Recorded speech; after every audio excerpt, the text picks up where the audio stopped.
Selamat pagi sekali lagi tuan-tuan dan puan yang dihormati sekalian. Apa kabar anda semua? Saya doakan anda berada dalam keadaan yang sihat walafiat, gembira bersama keluarga. Dan ambil kesempatan ini untuk ucapkan selamat menyambut Hari Raya Aidiladha kepada semua yang beragama Islam di seluruh Malaysia. Okey, baik. Topik kita sekarang ialah kerajaan perpaduan. Siapa tikam siapa dulu. Wow, tuan-tuan dan puan, siapa tikam siapa dulu. Nampak macam tenang, tapi sebenarnya kerajaan perpaduan makin retak dari dalam. Siapa yang akan tikam dulu? UMNO atau PH? Hari ini kita bongkar 3 krisis dalaman yang makin meruncing dan siapa yang tunggu masa untuk menikam, membenur daripada dalam. Kita rungkai satu persatu. Tapi sebelum itu, bagi anda yang ada masalah kesihatan, kencing manis, darah tinggi, gout, kanser, kolesterol, sakit badan, sakit mata, ada otak, apalagi paru-paru, apa-apa sajalah, diabetes, yang sudah nak kena potong kaki ke macam manakah. Sekiranya anda inginkan produk yang memang produk saintis, boleh meningkatkan imun badan anda sehingga 400% kekuatan imun badan, anda boleh ambil transfer factor daripada For Life Research Malaysia Sdn Bhd. Syarikat ini adalah syarikat penyelidikan saintis, ya. Dia bukan syarikat biasa-biasa tapi syarikat penyelidikan saintis. Nama pun dah research company, ya. For Life Research Malaysia Sdn Bhd. Jadi dia adalah company saintis penyelidikan. Produk ini boleh meningkatkan imun badan anda sehingga anda secara natural boleh sembuh daripada penyakit tanpa sebarang side effect. Bagi anda yang memang sudah terdesak, lama sudah makan ubat daripada hospital, sudah bosan, anda boleh cuba ini untuk bekerja bersama-sama dengan ubat hospital dan akhirnya anda boleh sembuh kerana imun badan anda yang kuat. Okey, bukan kerana transfer factor, bukan kerana ubat, tapi imun badan anda lah yang menyembuhkan anda. Bagi anda yang berminat, telefon saya segera. Saya berikan anda harga yang cukup promosi sekarang. Baik, tuan-tuan dan puan-puan. Seperti yang saya kata tadi, nampak macam tenang tapi sebenarnya ada retak di dalam. Nombor 1, tuan-tuan. Ini tanda-tanda perpecahan yang terjadi. Nombor 1, UMNO tak puas hati dengan agihan kuasa dan projek. Akar undi marah. Akar umbi daripada UMNO semakin marah sebab DAP lebih dominan dalam pelantikan. Isu pelantikan politik di JLC dan kementerian juga jadi isu dalaman. Nombor 2, DAP melawan UMNO. Lawan yang senyap-senyap. Kedua-dua parti ini tidak pernah serasi.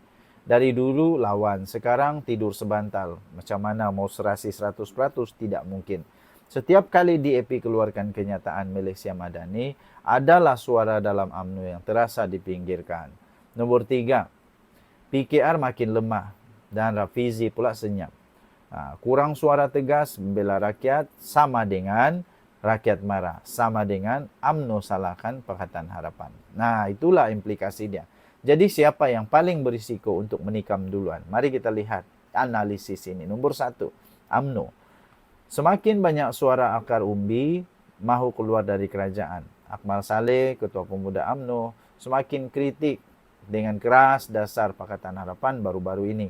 Zahid pula masih bertahan sebab jawatan timbalan Perdana Menteri, tapi tekanan kepada beliau semakin kuat. Itu nombor 1, UMNO. Nombor 2, PKR, Pakatan Harapan.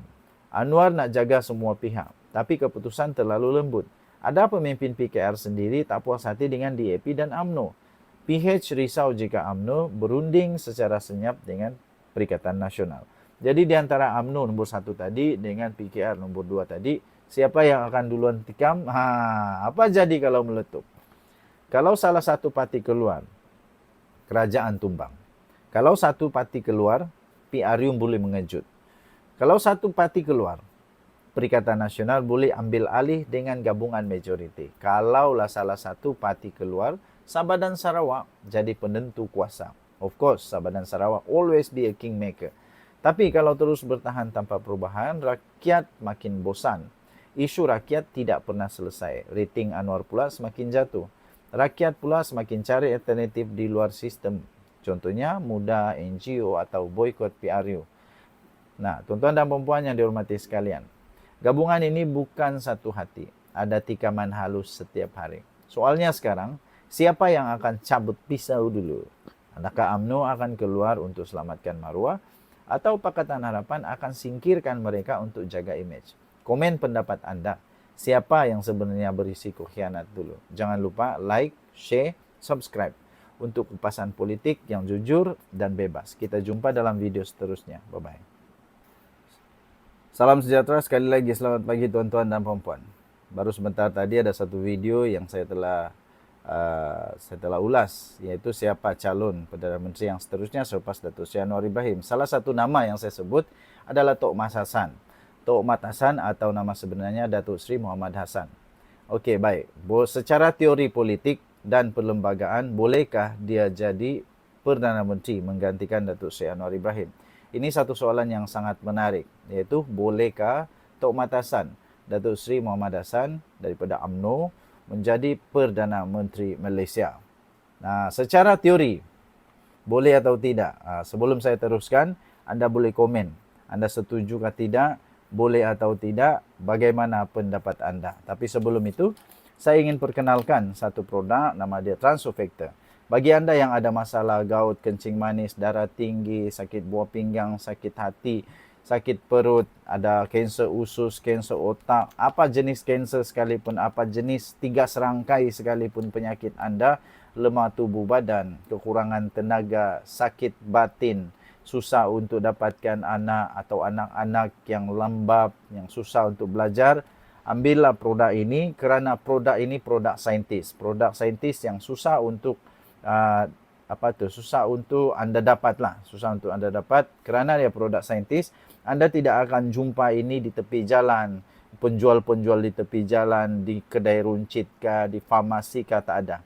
Ini hanya ada di For Life Malaysia Sdn Bhd, iaitu satu syarikat penyelidikan, syarikat saintis yang menyelidik Transofactor boleh meningkatkan 400% kekuatan imun badan untuk membantu badan kita sembuh secara semula jadi.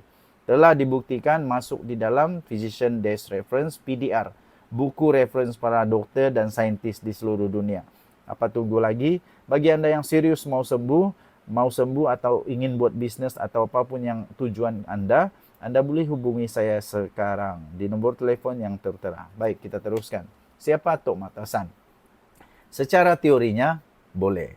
Dia boleh jadi Perdana Menteri secara teori. Siapa Tok Mat Hassan? Beliau adalah timbalan Presiden UMNO sekarang. Beliau juga pernah menjadi bekas Menteri Besar Negeri Sembilan dari tahun 2004 hingga 2018. Sekarang beliau memegang jawatan dengan portfolio Menteri Luar Negeri. Beliau punya imej yang tenang, matang, tidak kontroversi dan dilihat berwibawa oleh ramai ahli UMNO. Bolehkah Tok Mat Hassan jadi Perdana Menteri? Ini jalan ceritanya. Pertama, beliau perlulah naik jadi Presiden UMNO dulu. Maknanya dia perlu untuk tumbangkan Zahid Hamidi dulu. Sebagai timbalan Presiden, Tok Mat Hassan perlu ambil alih kepimpinan parti. Jika Zahid Hamidi disingkirkan melalui tekanan dalaman, skandal atau peralihan kuasa, Tok Mat boleh jadi pemimpin UMNO yang sepenuhnya selepas itu. Nombor 2, beliau perlu untuk membentuk satu gabungan baru.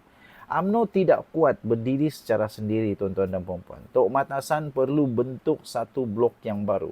Sama ada bersama dengan PAS jika Mufakat Nasional dihidupkan semula. Atau dengan Perikatan Nasional gabung dengan Bersatu. Tapi sanggupkah UMNO bergabung dengan Bersatu?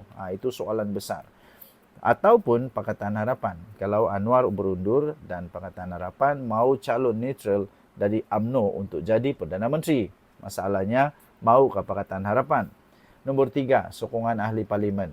Beliau perlu, Tok Mat Hassan perlu ada minimum 112 sokongan ahli parlimen di Dewan Rakyat. Kalau UMNO ada 25 hingga 30 kerusi, dia perlu tarik semua gabungan lain daripada Sabah, daripada Sarawak, daripada Perikatan Nasional atau sebahagian daripada Pakatan Harapan. Nombor 4, beliau mempunyai satu kelebihan dengan imej yang bersih dan tengah. Kelebihan Tok Mat ini, beliau tidak banyak skandal. Beliau juga diterima oleh golongan konservatif dan juga golongan moderat. Gayanya lebih negarawan berbanding gaya retorik. Namun, tuan-tuan dan puan-puan, beliau ada satu halangan. 3 halangan sebenarnya, 3 halangan utama untuk Tok Mat Hassan jadi Perdana Menteri. Nombor 1, Zahid Hamidi masih lagi dominan dalam UMNO. Selagi Zahid pegang UMNO, pegang kuasa di dalam UMNO, Tok Matasan sukar untuk naik.